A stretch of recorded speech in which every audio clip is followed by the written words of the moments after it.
चलिए, मैं Govind Kumar shift to the point में आपका स्वागत करता हूं। आज हम आप लोगों को ये भारतीय अर्थव्यवस्था पढ़ाएंगे और वो भी शून्य स्तर से रहेगा, सभी कंपटीशन एग्जामों के लिए होगा। और कुछ ऐसे तथ्य इसमें बताए जाएंगे जो शायद आपको लुसेंट और लक्ष्मीकांत में अवेलेबल नहीं होंगे। तो सबसे पहले हम लोग आज बात कर लें कि राज्य व्यवस्था, यही एक मुख्य शब्द है जिस पर हम लोग पहले बात करेंगे कि ये राज्य व्यवस्था है क्या, और दूसरे कि ये राज्य व्यवस्था से हम लोग बहुत ऐसे शब्द वाली है जो हम लोग नहीं समझ पाते हैं। तो आज सभी सभी सभी शब्दों को हम लोग पहले पूर्ण रूप में समझ लेंगे, उसके बाद इसका फर्स्ट कंप्लीट क्लास हम लोग शुरू करेंगे। चलिए, सबसे पहले एक चीज यहाँ लिखा गया है, राज्य व्यवस्था। तो पहले हम लोग राज्य व्यवस्था के बारे में थोड़ा सा जाने कि राज्य व्यवस्था है क्या।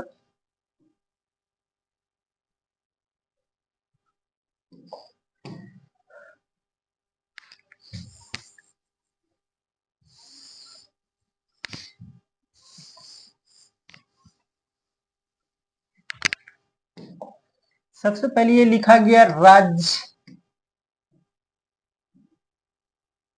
व्यवस्था।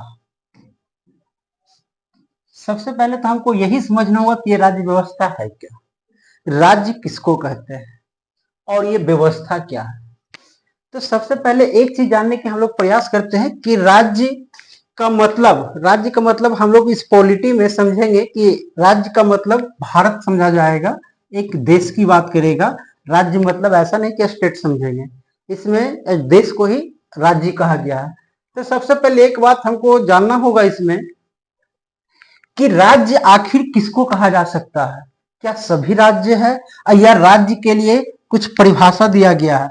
जैसे अगर हम कह दें कि राज्य के मुख्य रूप से 4 तत्व होते हैं, ये चारों तत्व जब तक नहीं होगा तब तक उसको राज्य नहीं कहा जा सकता। मतलब आप लोग भी बोल सकते हैं इसमें, है ना, इसको राज्य नहीं कहा जा सकता है। किसी भी राज्य को बनने के लिए सबसे पहला चीज है जनसंख्या, है ना। पहला तत्व जो हम लोग बात करेंगे, तो ये पहला तत्व तो हो गया जनसंख्या। दूसरा तत्व को हम लोग बात करेंगे तो दूसरा तत्व हो गया भूभाग। भूभाग मतलब धरती, है ना, स्थान या स्थल।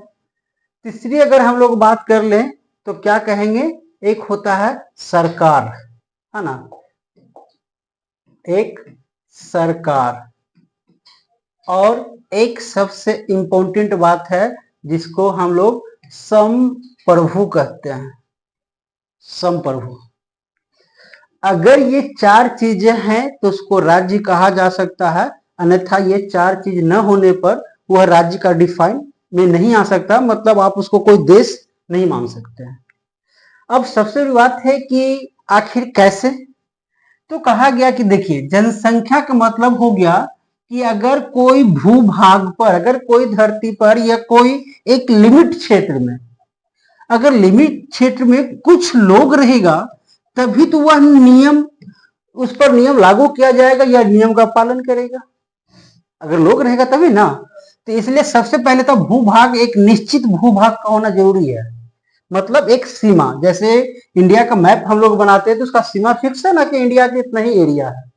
दूसरा कहा गया कि भूभाग के बाद कुछ जनसंख्या होना चाहिए, और तीसरा है कि ये सभी को नियंत्रित करने के लिए, सुचारू तरीके से चलाने के लिए किसकी आवश्यकता है, सरकार की। और ये एक है ये संप्रभु। संप्रभु का मतलब होता है स्वयं का स्वामी। संप्रभु का मतलब होता है स्वयं का स्वामी होना। मतलब इस एरिया में, यह एरिया जो हो गया, इस एरिया के अंदर या इस एरिया के बाहर जो भी डिसीजन करना होगा, वह डिसीजन करने की अगर क्षमता किसी देश के राष्ट्राध्यक्ष में है तो वह कह सकता है कि हम संप्रभु है ना। संप्रभु मतलब आप समझ गए होंगे कि अगर एक निश्चित एरिया में जो भी लोग निवास कर रहा है, अब वह निवास करने में एरिया के अंदर और एरिया के बाहर कोई भी मैटर हो, कोई भी बातें हो, अगर उसका डिसीजन करने की क्षमता वहां के राष्ट्राध्यक्ष मतलब इस एरिया का जो अध्यक्ष होगा वो अगर उसके पास है तो कहा जा सकता है ये संप्रभु है ना। ऐसे मोटा मोटा तौर पर हम लोग जानते हैं कि संप्रभु जो होता है मुख्य रूप से 3-4 प्रकार से देखा जाता है। सबसे पहले हम लोग बात करेंगे तो बाहरी संप्रभु होता है, मतलब बाहरी डिसीजन करने वाला अगर है तो उसको कहा जा सकता है बाहरी। दूसरा है आपका क्या है, अंतर, अंतर या अंदर इंटरनल वाला, ये सीमा के अंदर हो गया, बाहरी सीमा के अंदर हो गया। एक होता है नाम मात्र का, नाम मात्र का संप्रभु, और एक होता है वास्तविक संप्रभु, एक होता है वास्तविक संप्रभु, और एक होता है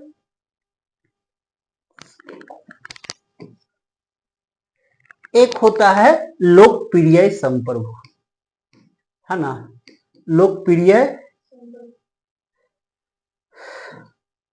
लोकप्रिय संप्रभु पहले आइए समझते हैं। ये बाहरी और अंतर संप्रभु का सेंस है कि ये हमारी सरकार है ना, सरकार।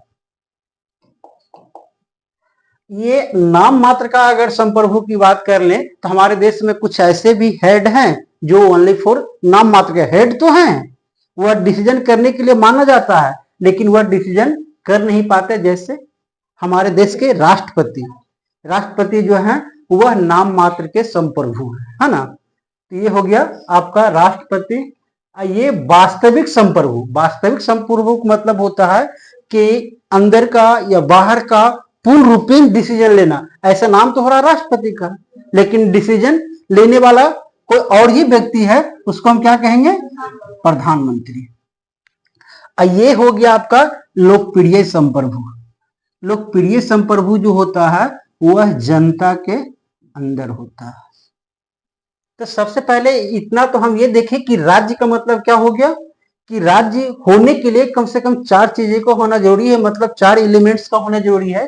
पहला आपका हो गया जनसंख्या, दूसरा आपका भूभाग, तीसरा आपका सरकार, और चौथा आपका संप्रभु का होना। ये 4 अगर आपसे पूछा जाएगा कि राज्य के कितने तत्व होते हैं, कितने एलिमेंट्स होते हैं, तो 4।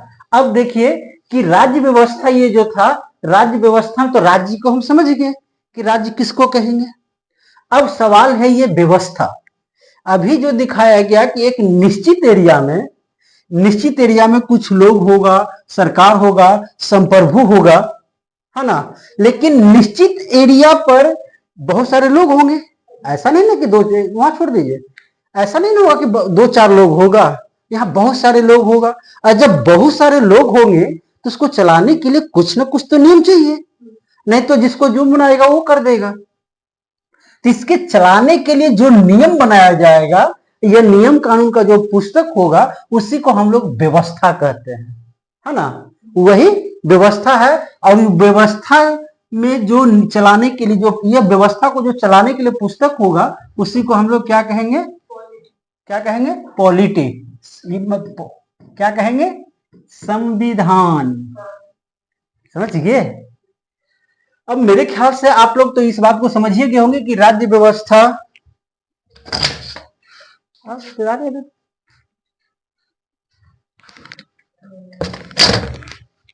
हो गया ना। इतना तो हम लोग समझिए कि ये राज्य व्यवस्था का क्या मतलब है। अगर आप जब भी बातें होगा कि राज्य व्यवस्था क्या है, तो सबसे पहले तो नाम से ही हमको जानना होगा कि राज्य किसको कहेंगे और व्यवस्था, इसमें तो कहीं कोई दिक्कत नहीं है। इसके बाद अब हम लोग चलते हैं मुख्य रूप से अपना मेन पॉइंट पर। ये तो आपका केवल हेडिंग हो गया, हेडिंग के लिए इतना का होना बहुत जरूरी था। इसके बाद अब हम बात कर लें कि आखिर दुनिया में ये जो पॉलिटी है, राज्य व्यवस्था, आखिर आया कहां से, किसने दिया, या इसकी आवश्यकता क्यों पड़ा। तो एक सिंपल लॉजिक है। थोड़ा सा रुकिए, हम एक मैप निकाल लेते हैं पहले।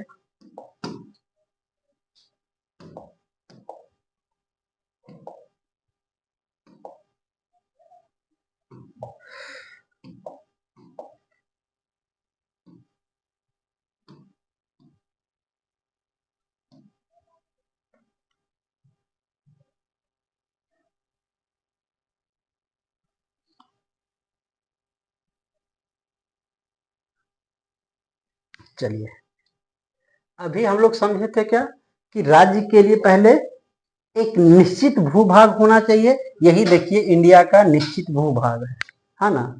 अब इसमें जितने भी लोग रहेंगे, अब लोग को व्यवस्थित तरीके से चलाने के लिए, व्यवस्था बनाए रखने के लिए कुछ नियम कानून की आवश्यकता होगा, और वह नियम कानून का जो पुस्तक है वही क्या हो गया आपका संविधान।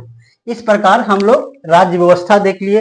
अब आइए देखते हैं कि हम सपोर्टेड, एक मिनट के लिए मान लेते हैं कि कुछ लोग जो है, चलिए कुछ लोग जो है यहां रह रहे हैं, कुछ लोग यहां रह रहे हैं, कुछ लोग यहां रह रहे हैं, और सभी लोग जो है, सभी लोगों को समुचित तरीके से बनाए रखने के लिए, एक अच्छा व्यवस्था के लिए कुछ नियम कानून का पुस्तक होना अति आवश्यक है। लेकिन जब हम लोग फर्स्ट टाइम की बात कर लें तो उस समय आपका कोई भी नियम कानून का पुस्तक नहीं था, क्योंकि लोग धीरे धीरे तो भी एक ग्रुप में रहना शुरू ही किया। जैसे हम देख ले कि जब फर्स्ट टाइम की बात करें तो लोग ऐसे ग्रुप बनाकर रहना शुरू किया। जब इसमें रहने लगा तो कुछ लोग राजा बन गया, कुछ लोग, बाकी सब ही लोग प्रजा है। तो शुरुआत में तो सब लोग पॉलिटी था नहीं, वो तो पॉलिटी आया तब ना हम लोग जाने कि राज्य के 4 तत्व होता है। हम ये आने से पहले की बात कर रहे हैं, है ना। इसके आने की पहले की बात कर रहे हैं तो कहा गया कि उस समय जब राजतंत्र मुख्य रूप से चलता था तो ये बहुत सारे लोग और एक राजा। लेकिन कुछ समय के उपरांत राजा को बस इतना ही यही मानता था कि ये मेरा प्रजा है और ये हमारा राजा है। राजा प्रजा के लिए कुछ भी नहीं कर रहा है, जबकि प्रजा राजा के लिए सब कुछ करने को ऑलरेडी तैयार रहता था। इसी में एक व्यक्ति आया, जैसे अब राजा जो कहेगा वो मानना पड़ेगा ना। अगर राजा के राज्य क्षेत्र में रह रहे हैं तो राजा को मानना पड़े, राजा जो भी बोलेगा सभी लोग को मानना पड़ रहा है।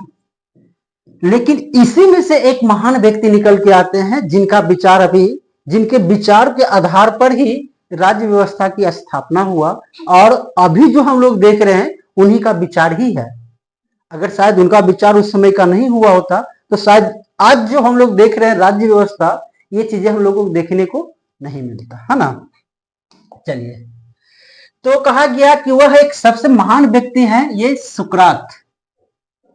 सुकरात के विषय में सबसे पहले एक बात जान लीजिए कि सुकरात जो है ये निरक्षर हैं।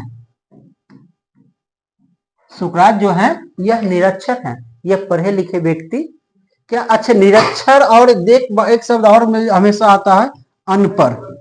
दोनों में कोई अंतर क्या? निरक्षर जिसको अक्षर का ज्ञान ना हो और सामाजिक ज्ञान हो, और अनपढ़ जिसको दोनों में से किसी हाँ, ऐसे व्यक्ति इसको सब ज्ञान है लेकिन केवल अक्षर का ज्ञान नहीं है। वही व्यक्ति में से एक व्यक्ति है सुकरात।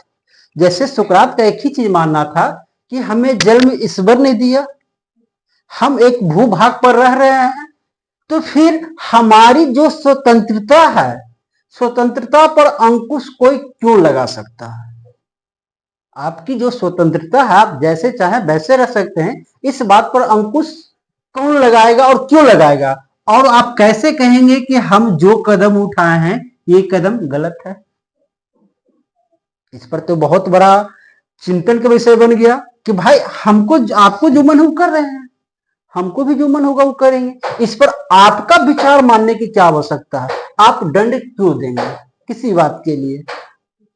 यही विचार सुकरात को दिमाग में आया और यही विचार, लेकिन वह उसको लिपिबद्ध तो कर नहीं सकता था क्योंकि वह व्यक्ति निरक्षर था। लेकिन उस समय का एक पढ़ा लिखा उनका शिष्य माना जाता है जो है प्लूटो, है ना। ये क्या है, कौन है? प्लूटो। प्लूटो ने सुकरात की सारी बात को समझा। देखिए, सुकरात की महानता शायद आप लोग नहीं समझते होंगे या नहीं जानते होंगे। सुकरात की एक सबसे बड़ी महानता बताया जाता है कि जब सुकरात को राजा जेल में कैद कर दिया और उस समय प्राण दंड मिलता था, बहुत अलग अलग जैसा अभी मिलता है इस टाइप का उस समय प्राण दंड नहीं होता था। उस समय लोग को जहर को प्याला पीना पड़ता था।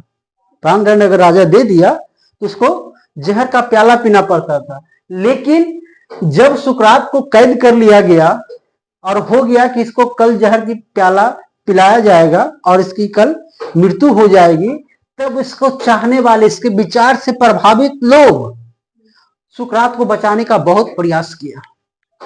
सुकरात को यहां तक बोला गया कि आप चलिए, आपको जेल से निकाल के हम बहुत दूर लेके चले जाएंगे जहां ये राजा नहीं पहुंच पाएगा।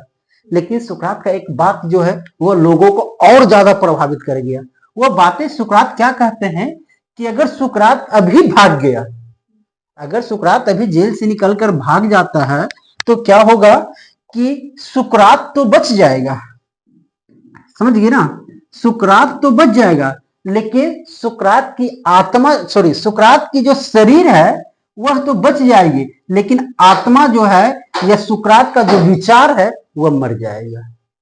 ना समझे? सुकरात का कहना था कि अगर हम जेल से निकलकर प्राण बचाकर भाग भी गए, भागने में सक्षम भी हो गए, तो होगा यही कि सुकरात जीवित रहेगा, उसका शरीर जीवित रह जाएगा, विचार मर जाएगा, है ना। अगर इसकी शरीर मर जाती है तो सुकरात का विचार अमर हो जाएगा। और ये बातें कहीं ना कहीं सही रहा। सुकरात के मरने के बाद उसके विचार के आधार पर ही आज हम लोग ये पॉलिटी देख रहे हैं, पॉलिटिक्स देख रहे हैं, पॉलिटिकल साइंस देख रहे हैं, सब उनके विचार का ही देन है ना। तो कहा गया कि जब सुकरात की मृत्यु हो जाती है तो सुकरात को विचारों को लिपिबद्ध किया गया, मतलब उसका जो भी विचार था सभी विचारों को एक पुस्तक बनाया गया। उस पुस्तक का क्या नाम दिया गया? तो कहा जाता है द रिपब्लिक। ये आपका पॉलिटी के लिहाज से ना, लेखिका के आधार से भी ये आपके लिए इंपॉर्टेंट होता है कि प्लूटो के द्वारा जो पुस्तक लिखा गया, इसमें किनके विचारों को लिखा गया है? सुकरात के विचार को लिखा गया है। और सुकरात के विचार जो पुस्तक में लिखा गया उसका क्या नाम दिया गया है? The Republic. और लिखने वाला व्यक्ति कौन है? प्लूटो। और प्लूटो के द्वारा ही एक द एकेडमी नाम की संस्था चलाई गई पढ़ाने के लिए। इस संस्था में सुकरात के विचार को ही पढ़ाया जा रहा है। तो इस प्रकार प्लूटो ने सुकरात के विचारों पर काफी जोर दिया। लेकिन ठीक आने वाले समय में देखेंगे कि एक उनका शिष्य है जिनका नाम है अरस्तु। क्या नाम है? अरस्तु। अरस्तु ने क्या किया है कि अरस्तु को माना जाता है कि उनके विचार को पूर्ण बल देते हुए और लोगों तक यह फैलाने का काम किए हैं। और वह, उनको कहा जाता है कि ये पॉलिटिकल साइंस के पिता हैं। मतलब पॉलिटिकल साइंस जो है उसकी स्थापना करने वाला व्यक्ति कौन है? अरस्तु, है ना। अब कहा गया कि पॉलिटिकल साइंस का फादर कौन है? अरस्तु। एक और उनके नीचे का शिष्य देखेंगे जिसका नाम है अलेक्जेंडर सिकंदर या अलेक्जेंडर ग्रेट। Alexander great. अब अलेक्जेंडर ग्रेट को ही सिकंदर महान कहा जाता है। सिकंदर महान। सिकंदर महान के बारे में आप सुने ही होंगे। वह पूरे दुनिया पर विजय प्राप्त करना चाहता था। इतना बड़ा ख्वाहिश कोई साधारण व्यक्ति तो रहा नहीं होगा। यह देख लीजिए, यह अरस्तु के शिष्य हैं। चलिए, इसके बाद हम लोग यहाँ तो देख लिए कि आपका द रिपब्लिक के लेखक कौन है? प्लूटो। इनका एक और पुस्तक काफी आता है, द लॉज। द लॉज पुस्तक जो है यह प्लूटो के द्वारा ही लिखा गया है और यह लेखिका के लिहाज से भी आपके लिए बेटर है। इस प्रकार देखेंगे कि अब तो पॉलिटिकल साइंस आ चुका है। अब यहां से हम लोग फिर धीरे धीरे अपने क्लास को और बढ़ाएंगे। हो गया ना। चलिए, अब हम लोग वहां बात किए थे कि पॉलिटी आया कैसे, राज्य व्यवस्था का मतलब क्या है। अब यही चीज को हम आराम से फिर पढ़ेंगे कि राज्य के कितने तत्व बताया गया था? 4। उसके कौन कौन तत्व बताया गया? जनसंख्या, भूभाग, संप्रदा, गुड। और संप्रभुता कितने प्रकार के बताया गया? संप्रभुता 4। पहला 5 है। पहला बाहरी, दूसरा आंतरिक, तीसरा आपका बोलिए, तीसरा होगा वो जो कर, बोलिए। अरे तीसरा चौथा कुछ नहीं होता जो, हाँ, एक होता है नॉमिनेटेड, हो गया ना। और दूसरा फिर उसका अगला, अरे सुनो, उतना दिमाग क्यों लगा रहा है? एक अंतर हो गया जो आंतरिक जिसको कहते हैं, एक बाहरी, 2 संप्रभुता हो गया, तीसरी संप्रभुता जो हो गया नाम मात्र का हो गया, जैसे हमारे राष्ट्रपति, है ना। अगर पूछा जाएगा कि हमारे देश के जो नाम मात्र के संप्रभुता किनके अधीन माना जाता है, तो क्या हो जाएगा, राष्ट्रपति। एक होता है नाम मात्र के बदले वास्तविक, एक्चुअल में रियल संप्रभुता किनके पास है, तो वह कौन हो जाएगा, प्रधानमंत्री। और अगर लोकप्रियता या लोकप्रिय संप्रभुता की अगर हम बात कर ले तो यह जनता के पास होता है। तो हम राज्य देख लिए, व्यवस्था देख लिए, और राज्य को चलाने वाला जो पुस्तक होगा, राज्य को चलाने वाला, राज्य मतलब देश, राज्य को चलाने वाला जो पुस्तक है उसको क्या कहा गया है, संविधान। इसी के विषय में हम लोग पहले पढ़ेंगे। तो थोड़ा थोड़ा पहले ये जान लेते हैं, संविधान का वो आउटलाइन थोड़ा सा ले लेते हैं, उसके बाद संविधान के अंदर जो मुख्य रूप से शब्दावली का विश्लेषण है हम लोग पहले उसका बात करेंगे। तो आइए सबसे पहले अगर हम बात कर लें ये संविधान की जरूरत क्यों पड़ा होगा, संविधान की जरूरत क्यों पड़ा होगा, देख लीजिए। संविधान की जरूरत के लिए पीछे एक सबसे बड़ी वजह मानी जाती है कि अगर बहुत सारे लोग एक साथ रहेंगे, क्योंकि एक व्यक्ति तो पूरे को नहीं न चला सकता है। एक व्यक्ति अगर यहाँ रह गया और इसके पूरे कंट्रोल दे दिया जाए, तो जब तक कोई नियम कानून नहीं होगा, क्या सब लोगों को कंट्रोल किया जा सकता है बिना नियम? और आप अपने घर में ही देख लीजिए ना, घर में देख लीजिए, आप अपने गांव में देख लीजिए, आप अपने प्रखंड लेवल पर देख लीजिए, हर लोग के लिए अलग अलग नियम बनाया गया है, हर लोगों को अपना अलग अलग अधिकार दिया गया है, कौन आदमी कहां तक कार्य कर सकता है, समझ गए ना। चलिए, तो इसमें सबसे पहले हम अगर संविधान तो आप लोग समझ ही चुके हैं कि संविधान क्या है, तो वह व्यवस्था को सही तरीके से चलाने के लिए एक नियम कानून का पुस्तक है, जिसको हम लोग क्या कहेंगे, संविधान कहेंगे। अब कहा जाता है कि संविधान, अगर इसको हम छोटा बड़ा के आधार पर देखें, दुनिया की हम बात करेंगे, है ना। अगर छोटा की बात करें कि सबसे छोटा संविधान कहाँ का है और सबसे बड़ा संविधान हो गया। सबसे छोटा संविधान की अगर हम लोग बात कर ले, तो हम लोग तो अभी तक एक ही देश मान रहे थे जिसका नाम है यूएसए, हो गया ना। कौन देश माना जाता है, और बड़ा में सबसे किसको माना जाता है, भारत, हो गया। अब इसमें एक चीज और देखेंगे कि छोटा दो तरीके से, छोटा की अगर हम बात कर लें तो ये जो है अनुच्छेद के आधार पर माना जाता है। अनुच्छेद के आधार पर इसमें टोटल 7 अनुच्छेद दिखाया गया है। यूएसए मतलब संयुक्त राष्ट्र अमेरिका का जो संविधान का है, वह छोटा इसलिए कहा जाता है क्योंकि उसमें 7 ही अनुच्छेद है। लेकिन 7 अनुच्छेद का मतलब लगभग, या आइए पहले एक और देश है जिसका नाम है मोरक्को, है ना। मोरक्को का जो संविधान है वह दुनिया का सबसे छोटा संविधान। किस लहजे में, अच्छा मतलब उसमें शब्द कितने हैं, शब्द के आधार पर। तो देख लीजिए, यहाँ थोड़ा सा ध्यान दीजिएगा। अगर पूछा जाए कि दुनिया का सबसे छोटा संविधान तो अमेरिका, अगर पूछा जाए कि दुनिया में सबसे छोटा संविधान शब्द के आधार पर, तो क्या हो जाएगा, मोरक्को का जो संविधान है इसमें 3114 शब्द है, जबकि यूएसए में अगर अनुच्छेद कितना बताया गया, 7, और इसका जब शब्द की बात करें तो 7762 हो गया।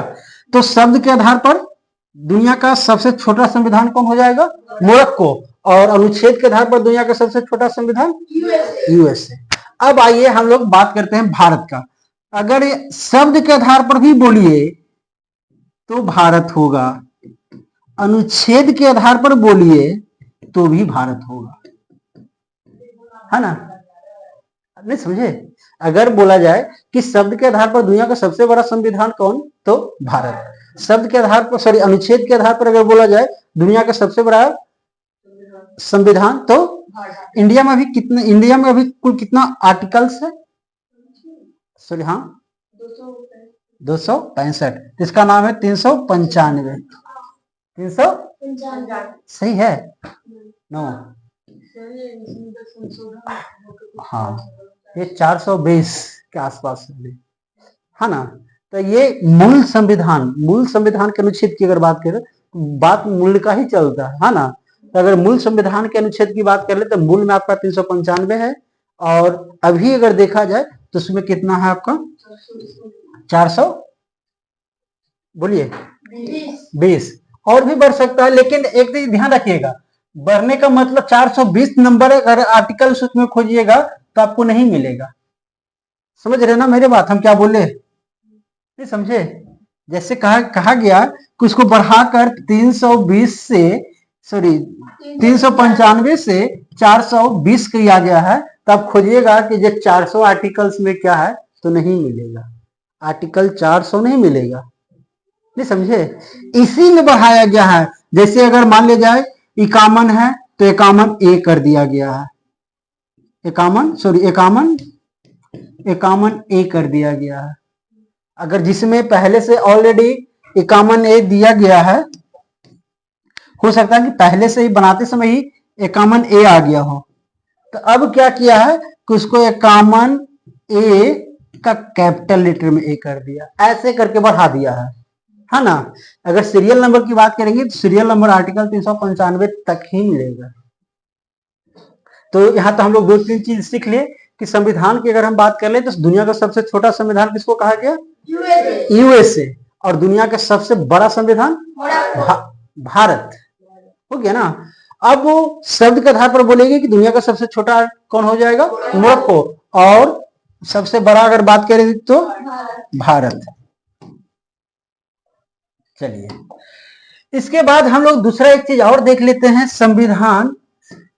संविधान जो है वह नया पुराना के आधार पर दुनिया के सबसे नया संविधान किसका है, और सबसे पुराना संविधान, ये आपका हो गया नया और ये हो गया आपका पुराना। चलिए अपडेट करके बताइए।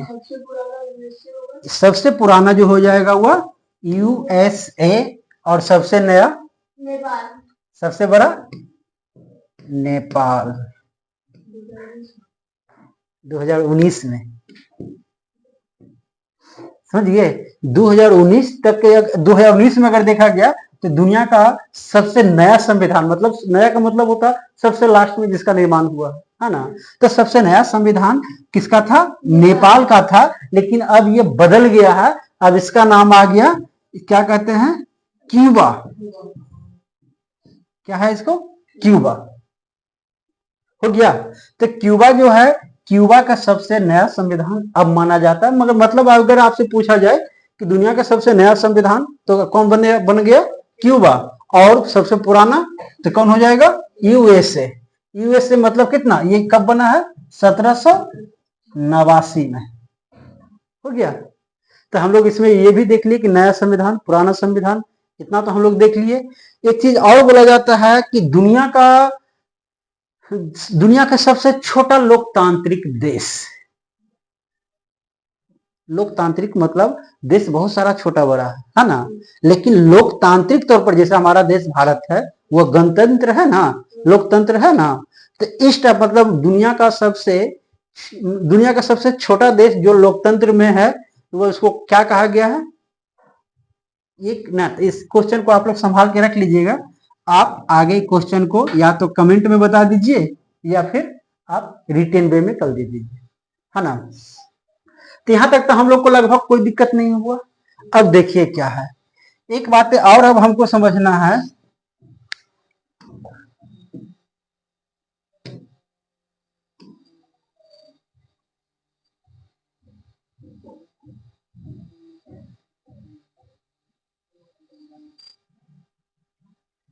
समझना है। चलिए अब एक बात हम लोग और फोकस करेंगे कि अभी जितने बातें हम अभी संविधान के विषय में देखे, तो देख लीजिए थोड़ा सा पहले 1 मिनट के लिए।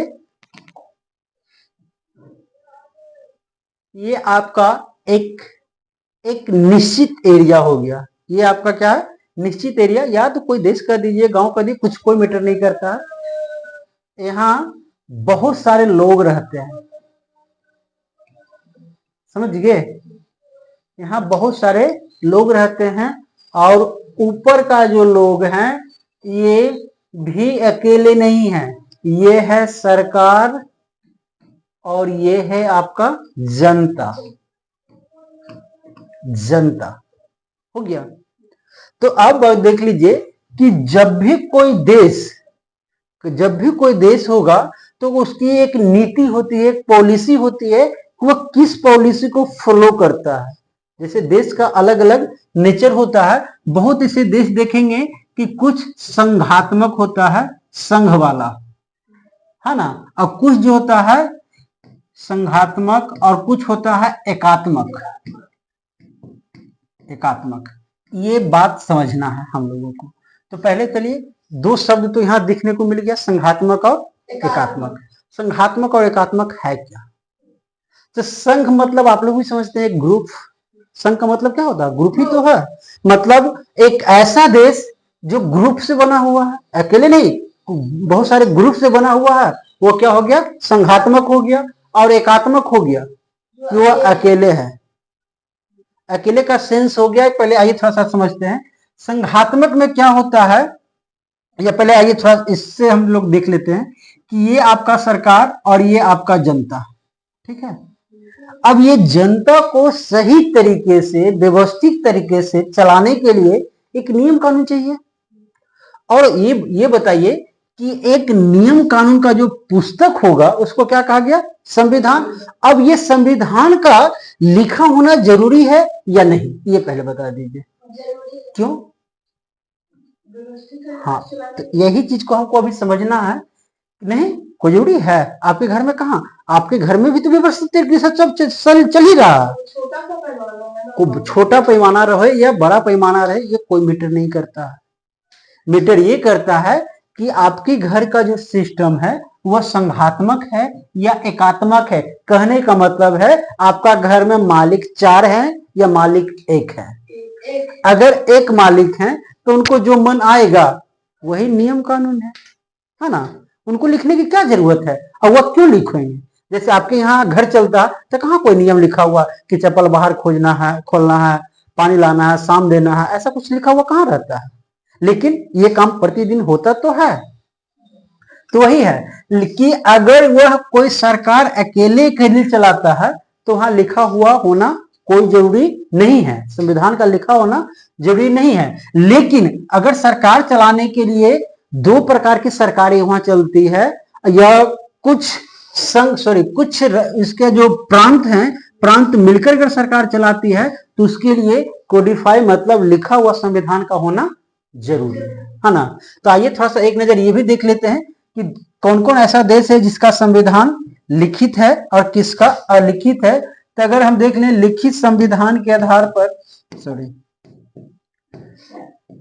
लिखित संविधान की बात कर लें अगर, तो लिखित संविधान में जो आता है कौन कौन आएगा? तो सबसे पहला तो सबसे बड़ा कौन है? भारत, अमेरिका या यूएसए, और ये क्या है? रूस। और बताइए। हाँ, आपका चीन हो गया, पाकिस्तान हो गया, नेपाल हो गया, भूटान हो गया, और समथिंग बहुत सारा देश है ना। ये सभी जो आप देख रहे हैं सबके यहाँ लिखित में, रिटिन वे में संविधान है ना, मतलब कोडिफाई। और कुछ ऐसे भी देश हैं जहां कोडिफाई नहीं है। क्यों? क्योंकि वहां संघात्मक नहीं एकात्मक व्यवस्था है। संघात्मक नहीं, अभी आगे हम बात करेंगे, हड़बड़ा नहीं है। संघात्मक किसको कहेंगे, एकात्मक का तो एक एक बात समझा दिया जाएगा। तो खैर चलिए, जो देश संघात्मक है वहां संविधान का लिखा होना जरूरी है, और जो देश एकात्मक है जहां अकेले अकेले सरकार चलाती है तो फिर वहां संविधान का लिखा होना जरूरी नहीं है। लेकिन हमको 2-4 देश ऐसे बताइए जिसका लिखा हुआ संविधान नहीं है। तो सबसे पहले तो एक देश आता है जिसका हम लोग नाम क्या कहते हैं? Britain, Canada. कनाडा के विषय में क्या जानते हैं आप लोग? बोलिए। सऊदी अरब।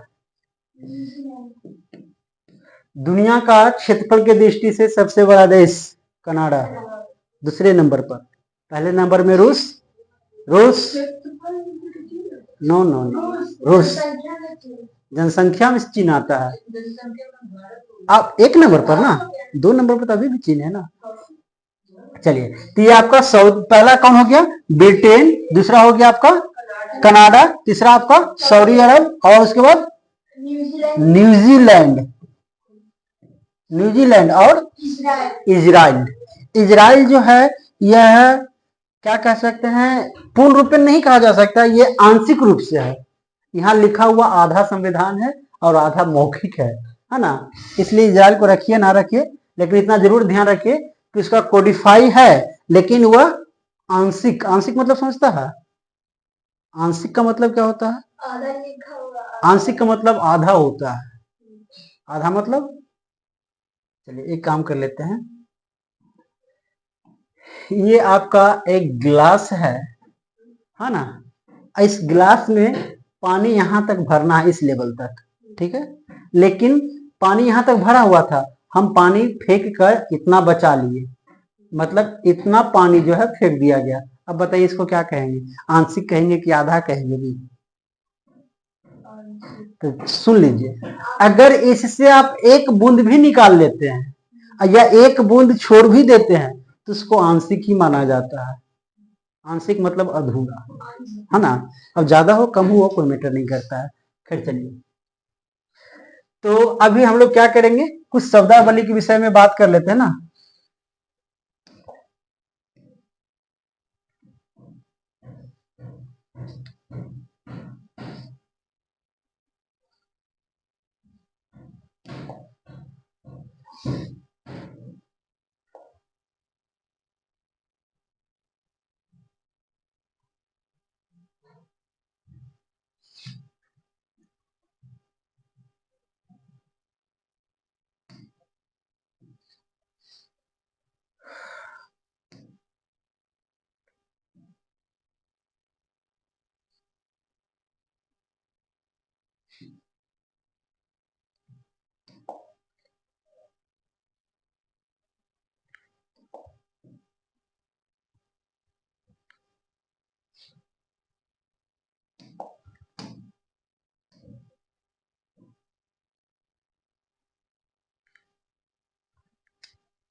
ये दिखाई नहीं दे रहा ना।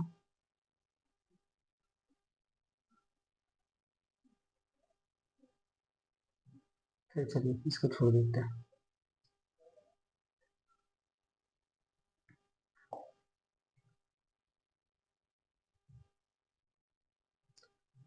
चलिए, पहले एक चीज आइए, इसका जरूरत तो भी नहीं पड़ेगा।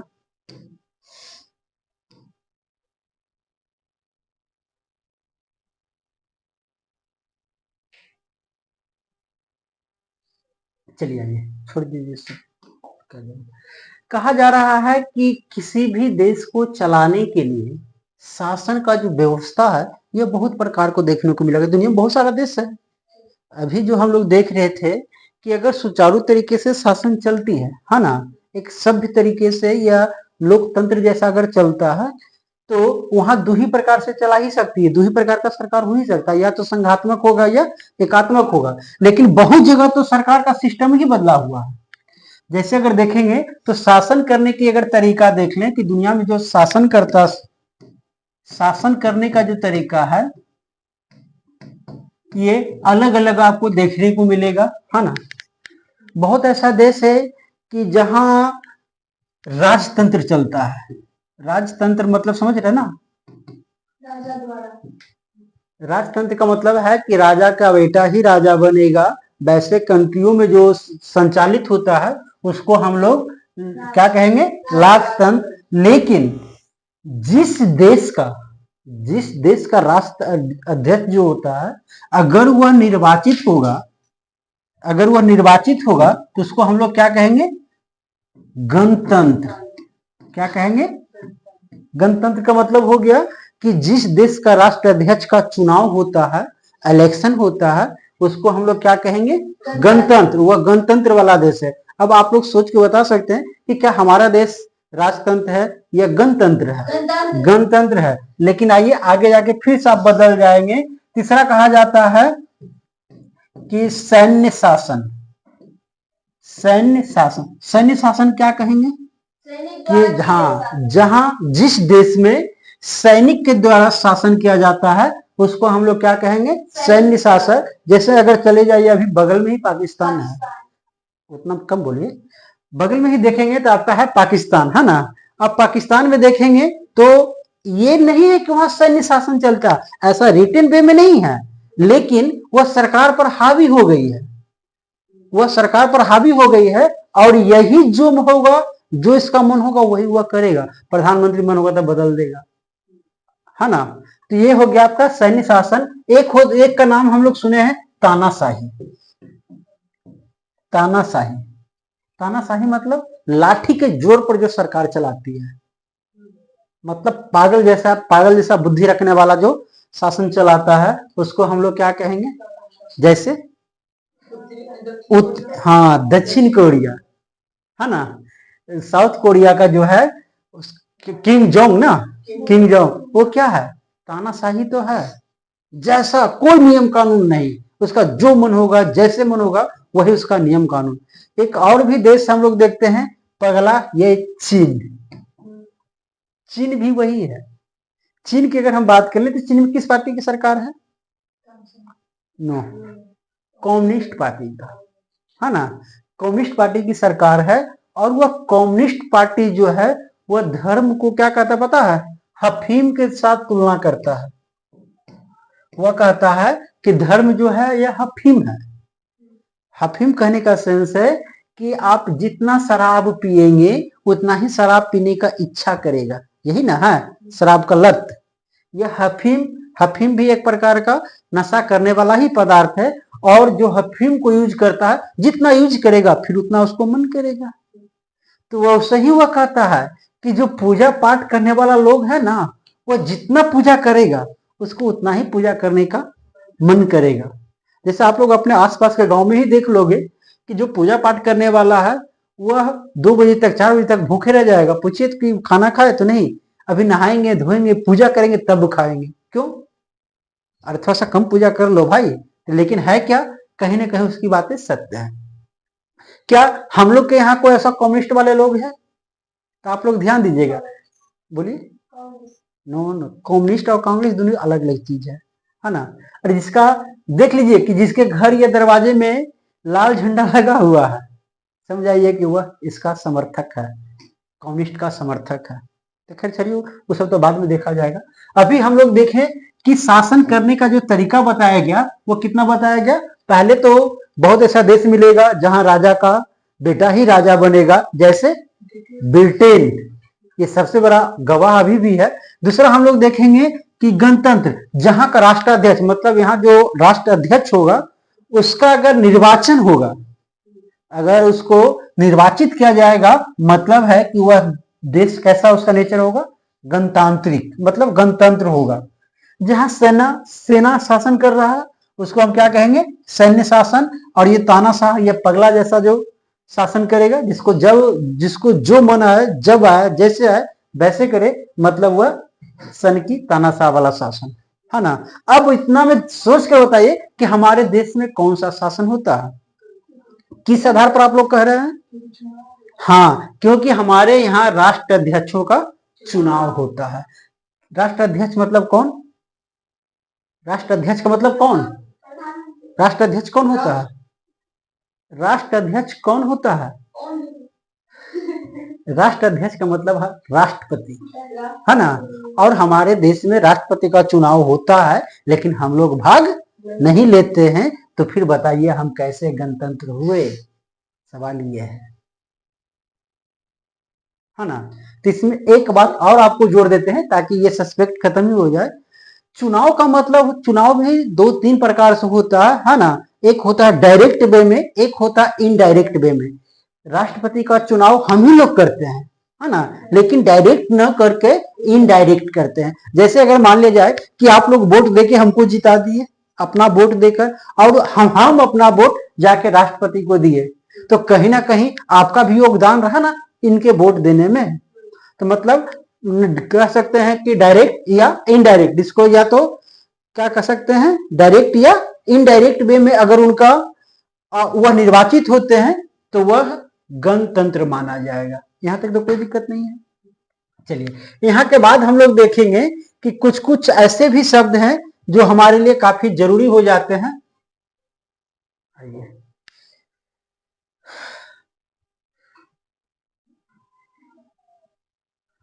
व्यवस्था भी हम लोग पढ़े थे ना।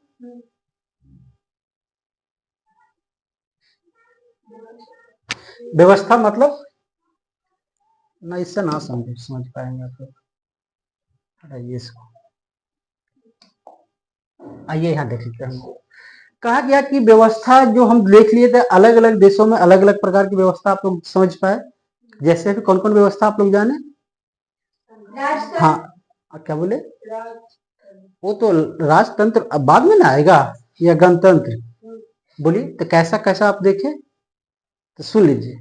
अभी जितने भी प्रकार के आपने सुना, शासन करने का जो तरीका आपने सीखा, उसमें एक आपने सीखा गणतंत्र, है ना। गणतंत्र जो है वह दो तरीके से हो सकता है। गणतंत्र जो है यह दो तरीके से चल सकता है, या तो क्या कहेंगे उसको, बोलिए। गणतंत्र अगर दो तरीके से माना जाए तो एक संघात्मक तरीके से और एक एकात्मक। बताइए हमारे, ये अभी नहीं, वो अभी नहीं पता चलेगा। अब थोड़ा सा इसको देख लीजिए। संघ की अगर हम बात कर लें, या संघात्मक किसको कहा गया, तो संघात्मक का सेंस होता है कि वह अकेले अकेले नहीं, ये एक ऐसा है ना, और ये आपका भारत सरकार, और इसमें बहुत छोटे छोटे ये राज्य हैं, प्रांत हैं, है ना। ये सभी प्रांत मिलकर ये यहाँ की सरकार अलग होगी, है ना, और यहाँ की सरकार अलग होगी। इस प्रकार की अगर व्यवस्था देखने को मिलती है तो इसको हम लोग क्या कहेंगे, संघात्मक। ये संघ है। तो ऐसे भी आप लोग जब कॉन्स्टिट्यूशन पढ़ेंगे तो आपको सबसे पहले एक ही चीज पढ़ाया जाएगा कि India that is Bharat, that बोलिए, that be union of state. मतलब कह रहा है कि इंडिया जो कि भारत है वह राज्यों का संघ होगा, राज्यों का संघ होगा। अब देखिए क्या है कि जब हम अपने देश की बात कर लेते हैं तो केंद्र की सरकार ये अलग होती है, और ये छोटे छोटे जो स्टेट हैं इसकी सरकार अलग होती है ना, इसकी सरकार अलग होती है। अब एक चीज हमको ये समझना है, ये चीजें देख के तो हमको तो लग रहा है कि यहाँ लगभग कैसा व्यवस्था है, वो संघात्मक है ना। ये चीजें, ये पिक्चर जब देखा गया कि जैसे हमारा राज्य बिहार है, हमारे बिहार राज्य का जो सरकार है वह कौन है, नीतीश कुमार, ये जो भी है हमारा राज्य सरकार, और हमारे देश का जो सरकार है वो भारत सरकार। मतलब है कि हमको दो सरकार यहाँ देखने को मिल रहा है। दूसरी चीजें क्या है कि अगर हम लोग की अगर पहचान की बात कर लें, हम लोग कहाँ का निवासी हैं, तो हम लोग इंडिया के निवासी हैं, मतलब भारत के वासी हैं, है ना। लेकिन कहाँ से बिलोंग करते हैं, तो बिहार से। मतलब पहचान में भी इसकी आवश्यकता पड़ रही है ना, पहचान में भी इसकी आवश्यकता पड़ रही है। मतलब है कि हमारा देश का जो नेचर है वह कैसा है, कैसा है, संघात्मक है। अब अगर आपसे पूछा जाए कि हमारा देश संघात्मक कैसे है, तो आप कह सकते हैं ना कि यहाँ जितनी भी सरकारें हैं सब, नीतीश कुमार भी अपने राज्य के लिए स्वतंत्र है। लेकिन देखिए क्या हुआ, वो बात आगे आपको मिलेगा। शायद समवर्ती सूची का नाम सुने हैं कभी, राज्य सूची और संघ सूची और समवर्ती सूची, ये क्या है कभी सोचे क्या? राज्य सूची जिसमें सिर्फ सरकार, राज्य सरकार अपना निर्णय लेता है, और संघ सूची जिसमें भारत सरकार अपना निर्णय लेगा, और समवर्ती सूची जिसमें दोनों सरकार मिलकर निर्णय लेता है। सही बात है। चलिए आपका बात हम मान लिए कि हमारा देश जो है वह संघात्मक है, यहाँ तक तो कोई दिक्कत नहीं है। लेकिन अब आइए कि अगर यहाँ की सरकार जो बनाती है, यहाँ का सरकार का हेड कौन है, कोई भी मुख्यमंत्री, है ना। लेकिन आप लोग देखेंगे कि मुख्यमंत्री के साथ एक अलग से लगा दिया जाता है जिसका नाम है राज्यपाल। राज्यपाल, राज्यपाल ये कौन होता है? ये सेंट्रल गवर्नमेंट का आदमी है, ये बिहार सरकार का आदमी नहीं है। मतलब मुख्यमंत्री जो भी कार्य करेगा सब राज्यपाल की निगरानी भी करेगा। पहला मतलब है कि ये स्वतंत्र तो है लेकिन आंख खोल कर देखने वाला एक व्यक्ति लगा हुआ है। चलिए, यहाँ क्या होता है कि बिहार बीपीएससी जो है जितने भी वैकेंसी से जितने भी पद को बहाल करता है उसको देखने वाला ऊपर से वो भेज देता है यूपीएससी। हर जिला में डीएम जो दिखाई देगा वो कौन है? उसको रिक्रूटमेंट कौन करता है? भारत सरकार करती है। वो राज्य जरूर चला रहा है, ये राज्य के इशारे पर जरूर चलेगा, लेकिन वह सारी जानकारी वो अपने भारत सरकार को देगी, क्योंकि उसको रिक्रूटमेंट कौन किया है? भारत सरकार। पेमेंट कौन दे रहा है? तो बिहार सरकार। भारत सरकार काहे देगी? देखिए क्या है, रिक्रूटमेंट वो करता है ना, लेकिन जिस राज्य में भेज दिया जाएगा ना उसका पेमेंट वह राज्य वहन करेगा, है ना। तो वही कहा गया है कि अगर ये संघात्मक है। दूसरी चीज है, यहाँ तो देख ले कि कोई भी सरकार खुद स्वतंत्र नहीं दिखाई दे रहा। दूसरी चीज, अगर हम अपनी पहचान की बात कर लें तो बताओ बउआ, आपके पास कोई ऐसा डॉक्यूमेंट्स है जिस पर लिखा हुआ कि आप बिहार के निवासी हैं? नहीं। इससे क्या मतलब निकलता है कि हमारा एकमात्र पहचान है, एकल पहचान है। एकल पहचान है ना, एकल नागरिकता या कह सकते एकल नागरिकता है। एकल नागरिकता का मतलब है कि हमारा देश संघात्मक है या एकात्मक है, क्योंकि एकल नागरिकता का होना ये एकात्मक का लक्षण है। एकल नागरिकता का मतलब है कि यह एकात्मक का लक्षण है। अब इससे क्या पता चलता है, बोलिए। हाँ, तो देखिए क्या है, कहा गया कि हमारा देश का जितने भी है उसका स्ट्रक्चर बनावट जो है कि मुख्यमंत्री होगा, राज्यपाल होगा, राष्ट्रपति होगा, प्रधानमंत्री होगा, हर राज्य का अलग अलग सरकारी होगी, हर राज्य का अपना अपना अलग से कर्तव्य होगा। ये सब देखकर तो लगता है कि संघात्मक है, लेकिन जब ये सब दोहरी नागरिकता वाली एकल नागरिकता वाली बात कर लेते हैं, या ये सभी को जो कंट्रोल करने वाला एक व्यक्ति जो छोड़ दिया गया पीछे से, ये देखकर लगता है कि ये एकात्मक है। मतलब बनावटी जो है वह संघात्मक है, लेकिन आत्मा अंदर की बात अगर जानने की प्रयास कीजिएगा तो पता चलेगा कि वह एकात्मक है। समझे? इसका स्ट्रक्चर बनावट कैसा हो गया? संघात्मक। लेकिन अंदर आत्मा की अगर बात कर ले कि राज्य का जो हमारा आत्मा है, देश का जो आत्मा है, वह कैसा है? एकात्मक हो गया ना। देखने में संघात्मक, हम महसूस करते हैं तो एकात्मक। यही हमारा देश है। चलिए, अब आइए कुछ प्रमुख शब्दावली जो था उसको देख लेते हैं। चलिए,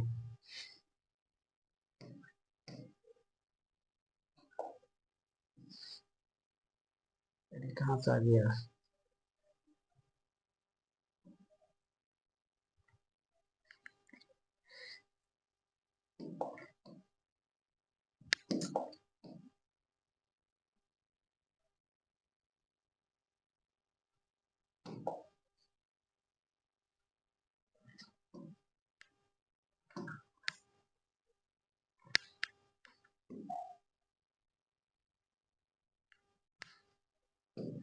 चलिए, राष्ट्र अध्यक्ष तो तुम लोग बहुआ ऑलरेडी समझता ही होगा कि राष्ट्र का अध्यक्ष किसको कहते हैं।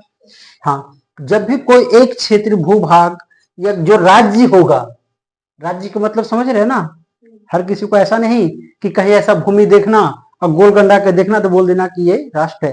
राष्ट्र मतलब राज्य होने के लिए क्या चाहिए? उसका 4 एलिमेंट्स का पूरा होना जरूरी है। अगर 4 एलिमेंट्स पूरा हो रहा है तो वह राज्य है, और यह राज्य को चलाने वाला, राष्ट्र को चलाने वाले को हम लोग क्या कहते हैं? राष्ट्र अध्यक्ष।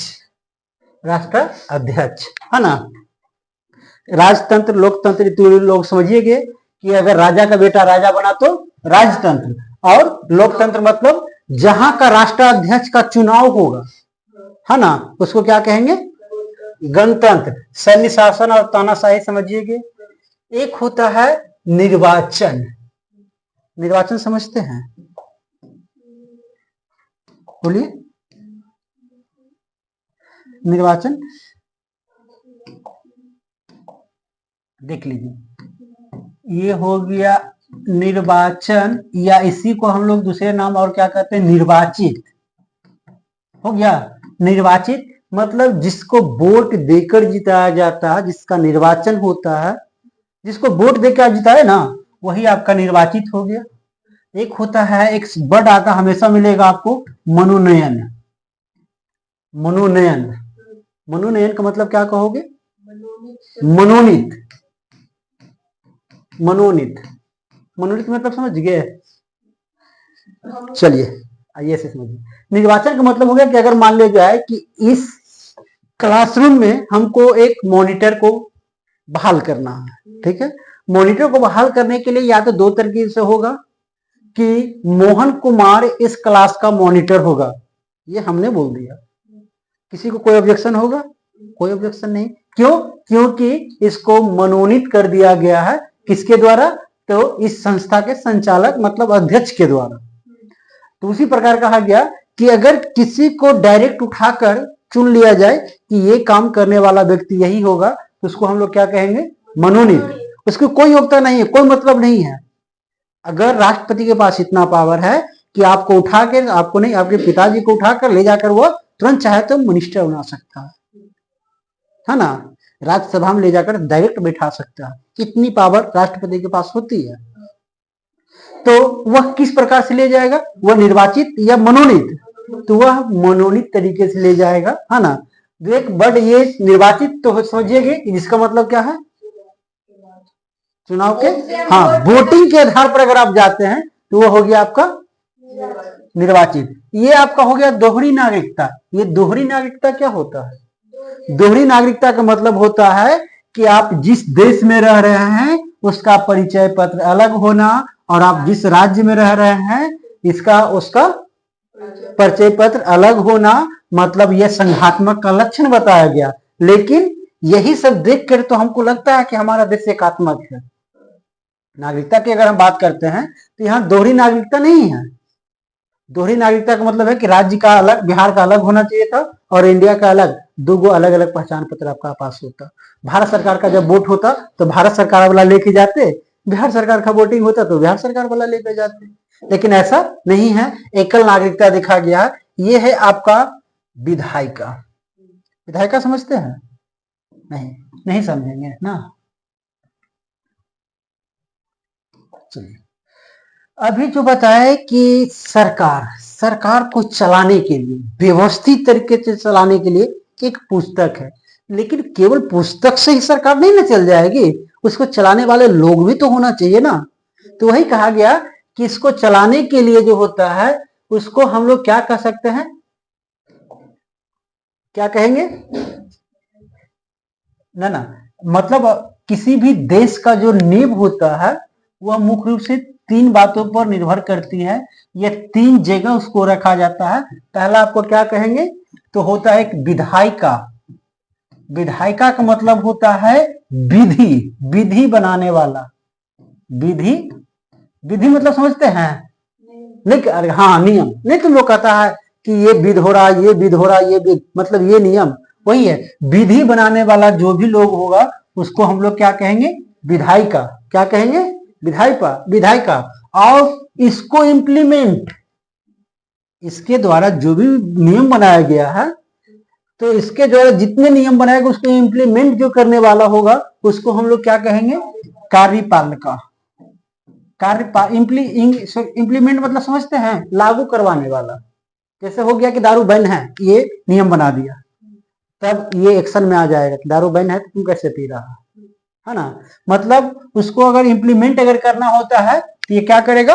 कार्यपालिका, ये इसका काम है। अब कह रहा है कि ये सारा काम जो है ये किसके आधार पर करेगा? संविधान के आधार पर। ये सब जितने भी काम करेगा कोई भी अपने मन से नहीं करेगा, सब संविधान के आधार पर करेगा। सबका अपना, संविधान में क्या है कि विधायिका का अपना अपना पावर कैपेसिटी बता दिया गया है।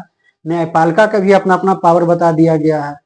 अब यह एक बगल से बना दिया स्वतंत्र गवाह, जिसको हम लोग न्यायपालिका कहते हैं, है ना। ये न्यायपालिका, न्यायपालिका का क्या काम है? हाँ, नो, कुछ नहीं। इसका काम है कि संविधान में लिखी हुई बातों के आधार पर ये नियम बना रहा है।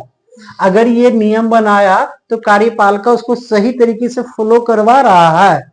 अगर करवा रहा है, ये सारे देखने का काम, रिव्यू करने का काम न्यायपालिका का।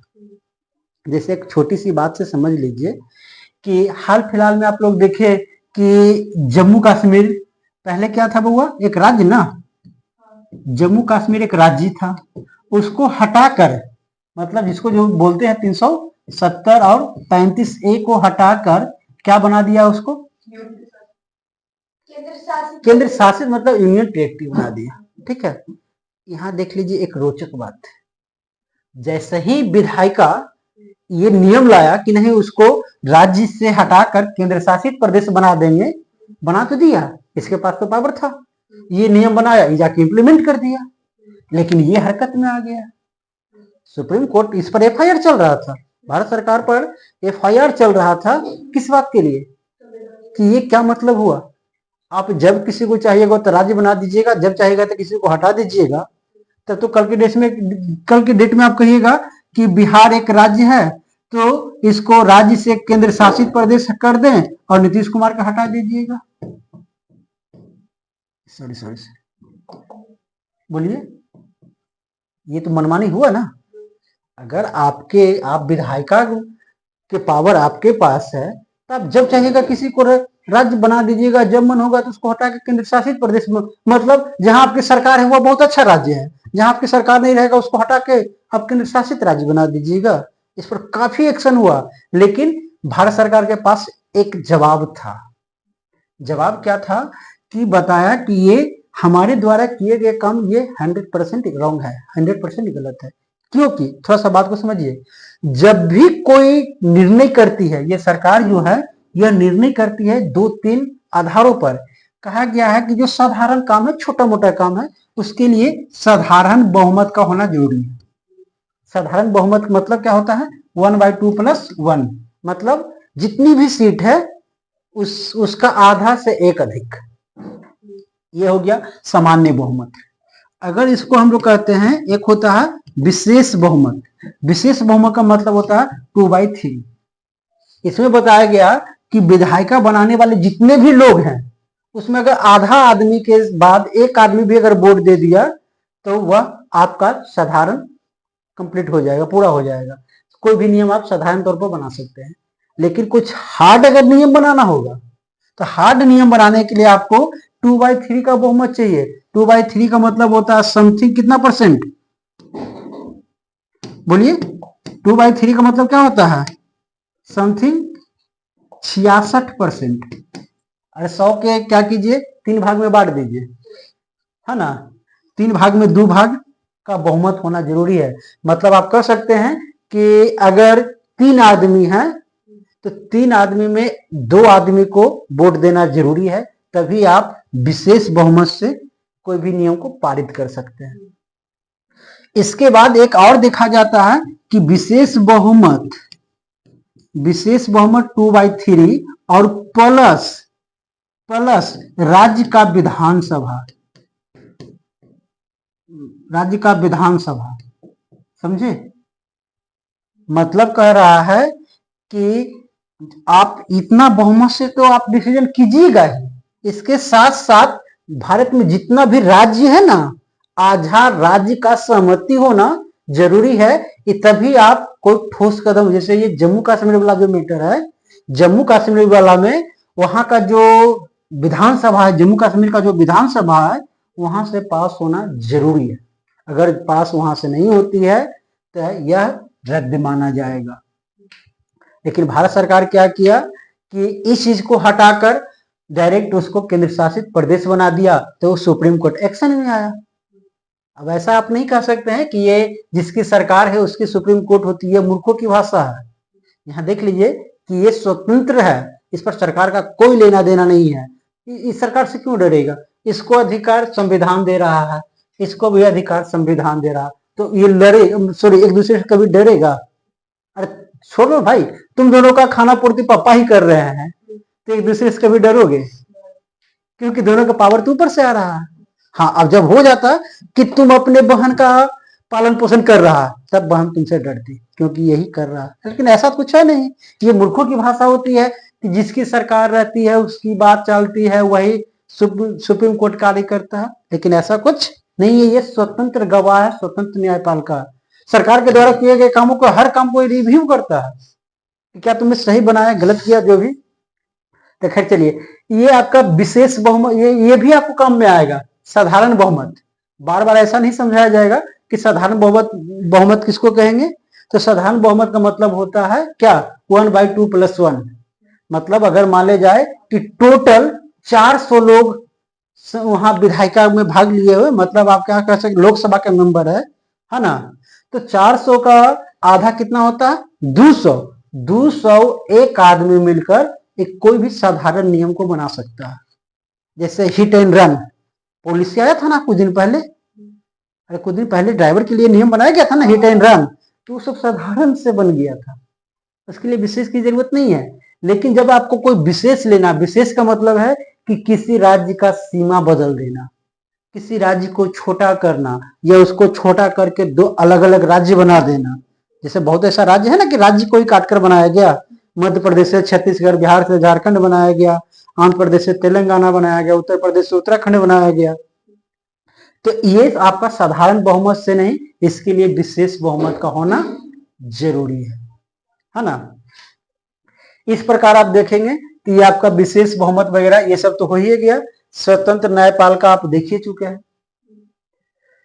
यहां के बाद अगर आप इतने शब्दों को समझते हैं, तब अब आप अपना संविधान का निर्माण की प्रक्रिया को स्टार्ट कर सकते हैं। संविधान के निर्माण की प्रक्रिया मतलब यह कैसे निर्माण होना शुरू हुआ, जब निर्माण की प्रक्रिया आएगी तो कौन कौन समिति बना, उसका चेयरमैन कौन कौन थे, कौन कौन विभाग दिया गया, सब बातें उसमें सिखाया जाएगा। दूसरी चीजें हैं, उसके बाद के क्लास में आप सीख पाएंगे क्या कि संविधान का कौन कौन सा पार्ट जो है कहां से लिया गया, है ना, और वह कितना इंपॉर्टेंट है। उस तमाम मतलब आप यहाँ से धीरे धीरे क्लास को बढ़ा सकते हैं। यह एक सामान्य क्लास था संविधान को मतलब पॉलिटी को समझने के लिए। यहाँ के बाद आप चाहें तो आप अगली क्लास में संविधान की जो शुरुआत है भारत में कब से हो रही है, आप वहां से आरंभ कर सकते हैं, है ना।